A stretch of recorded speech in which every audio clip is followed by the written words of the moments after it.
Hello, my name is Chloe Jason, and I did my topic on the Adolescent Psychology Discourse community, which is mental health of children and people working in the discourse community help those children who are experiencing mental health issues. First, I'm going to talk about my research process and all my findings. So, I pretty much used the Wayne State Library to find all of my sources. I used their research guides and their article databases, and the main one that I used was PsycInfo.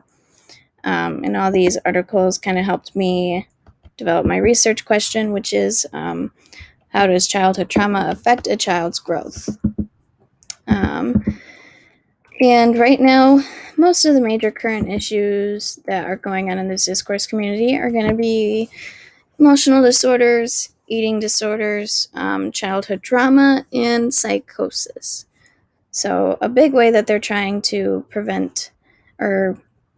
kind of problem solve these issues is by developing a lot of online services such as the NEDA helpline, which is for people with loved ones who are struggling with eating disorders. They also have developed the suicide prevention hotline, and they also have ways to receive mental health help online if the parents of a child aren't able to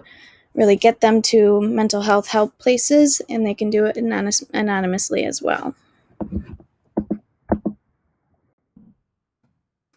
Next, I'm going to talk about my sources and how they all kind of correlated and how I got most of my answers from my articles. So at the top here is my research question, and most childhood trauma can lead to many problems going into adulthood, and then there's many psychologists trying to come up with ways to prevent trauma from affecting children when they are adults. And what I mostly got from all my articles was that a lot of psychologists are using a curriculum for people who work in the mental health facilities, and they are working on recognizing the warning signs of childhood trauma. And they are now recognizing trauma as a public health issue, and it's a huge step in solving the way childhood trauma is affecting adults. And mental disorders are extreme results of childhood trauma, and they can be lifelong, so they really want to prevent it, and they are really working on ways to try and prevent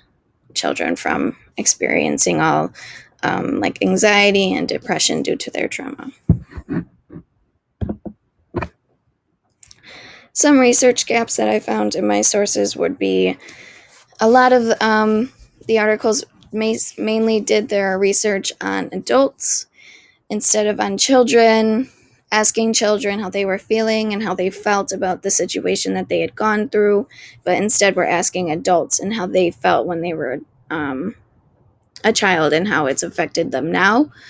A lot of these articles used stuff like questionnaires, and then they could have provided a lot more examples of what procedures they were going to take into action to try and prevent these children from mental disorders when they go into adulthood.